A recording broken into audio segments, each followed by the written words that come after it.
KISW. The crazy part is I look back and see like some of the artists that you've performed with, and I'm one of them, obviously Nirvana. That must have been a trip to be able to be there and play with Nirvana. That was really fun, you know. And also when I was out there, you know, I got to see all the shows, and I would watch all the shows, and I repelled a nude from the roof of the Oakland Coliseum on New Year's. Wow! And it was a long story, but it was like New Year's, so we were all going to do something fun, you know. And so I said, and I had the in utero wings on, and I like the fact that I had like a fur hat, like I had no problem with people seeing my penis or my bald or my love handles, but I was like, hey, they're not seeing my balding pate. I don't want to look stupid when I come in, and so the road manager, because they had all these bombs and things that were going to go off that night, I had built a replica of the stage out of lunch meat backstage, you know, and they're going, really, guys, be careful because the M&Ms are where the bombs are. I never told. This is the long version of the story. It's true, and I had said to Kurt, I was like, I'm tired of being, Elvis's chimp. You know, Scatter was his chimp. I go, I'm tired of, being Scatter and cheering you up. Go call Pauly Shore, you know. And he was, he'd laugh at stuff like that. And so they go, okay, so we'll tell you at midnight to count. So they go, okay, it's midnight, and I'm holding my weight on a rappelling cable. My God. And then he goes, hey, Oakland, how about a drum solo?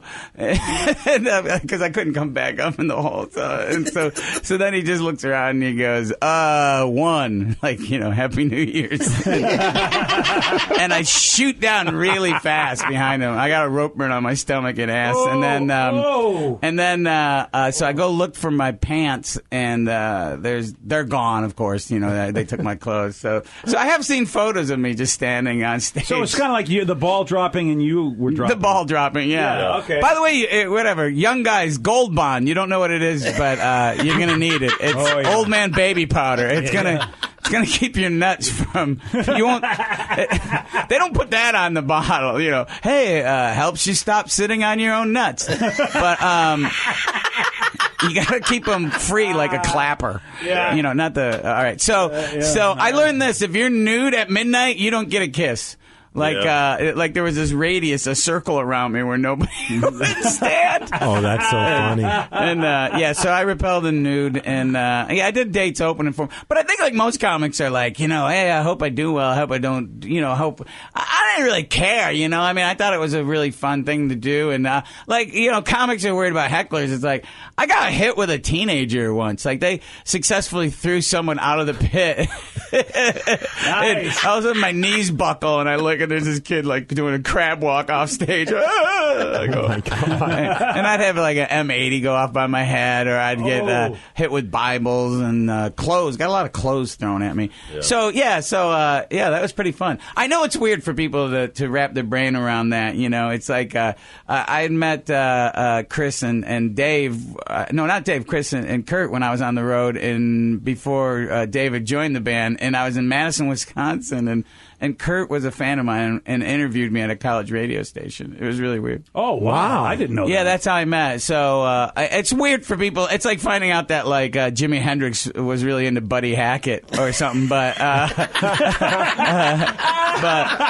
And we joke about that, but Buddy Hackett was a great comic. I mean, Buddy Hackett did have his chops. He was funny in Mad World. But and he also had an edge that a lot of us didn't get to see. Like, that is you went true. To go see his show. Yeah. By the way, he was nude well before Jim Morrison on stage. Like he was famous for being naked, like on stage in Vegas. Now I don't know if anyone saw his junk at the time.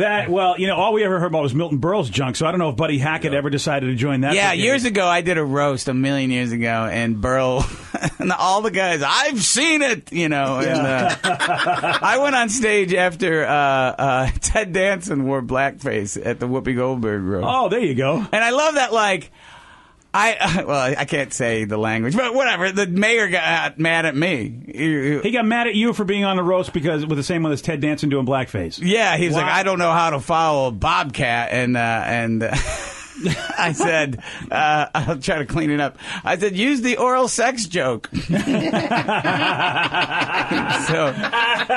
yeah, I was afraid that Dickens was going to have me thrown out. But I wanted to ask also, because we talk about Nirvana, but then you also perform with Michael Bolton. That's just crazy. Well, no, but how does that happen?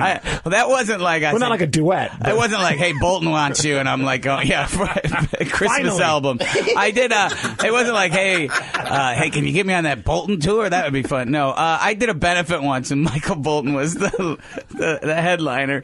And by the time, it was really funny because nobody was there to see anyone besides Michael Bolton. There was a bunch of comedians on the bill, and no one cared. And so Michael Bolton's out there. Is this when he had the long hair? Or yeah, this is long hair. So he's this is at the height of his career. Yeah, this is OG. So we went out. He's like singing. OG.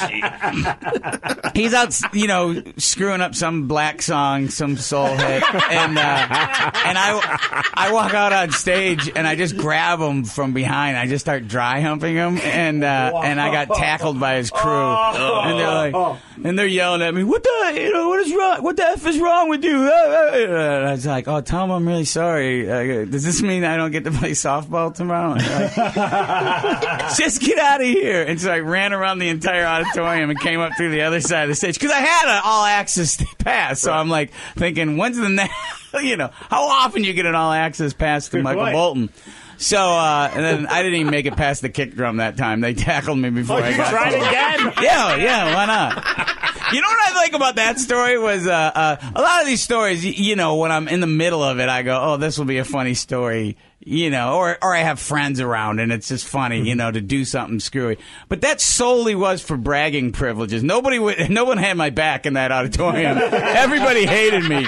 They hated me. But I have to say, what is Michael Bolton's people thinking about having Bobcat Goldthwait? I mean, because in those days, Bobcat, you were doing. Well, they were trying to keep us separated. That's for sure. Yeah, I mean, and he doesn't seem like a guy that has much of a sense of humor. Well, and then later on, I was in this movie Hercules, and he worked on that, and so we had to do press together. What was that like? I have to say, I'm the one that crossed the line on that one. I think I was a little rude. Yeah. Wow. I think it's funny. I have remorse here. I'm like, flashbacks. Well, my daughter goes, remember when you threw popcorn in Michael Bolton's hair? And I was like, oh, I did, didn't I? That was kind of a jerk move. I have to ask. I was standing behind him. I was tossing popcorn. And it was sticking in there, I bet, right? Of course. That mane. That's classic. But that's not one of the worst things you've done because, of course, we have this huge popularity of Betty White with the Snickers commercial and the Facebook thing. And I know that you were doing some Golden Girls stuff that, I don't know, the rumor was she tried to get you thrown off the show. Well, I was on this show after that. I did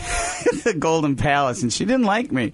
Yeah, everyone has this soft spot for her. She was a real clam when I worked with her. Oh, really? Yeah. She was really nasty to me. I wondered about that because I had heard that she wasn't always the nicest person. No, she's not nice. Yeah. But nobody will say that. No, she's a bad lady. Yeah. She's a bad lady. Wow. Yeah, I'm going to, when she finally croaks, I'm going to think it's awesome. You'll be the one person in the news on TMZ. Yeah, like high-fiving. In your face, White! Dry humping the casket. I just kind of jinxed myself, didn't I? That she's going to outlive me. DJ Shea Morning Experience on 99.9 KISW.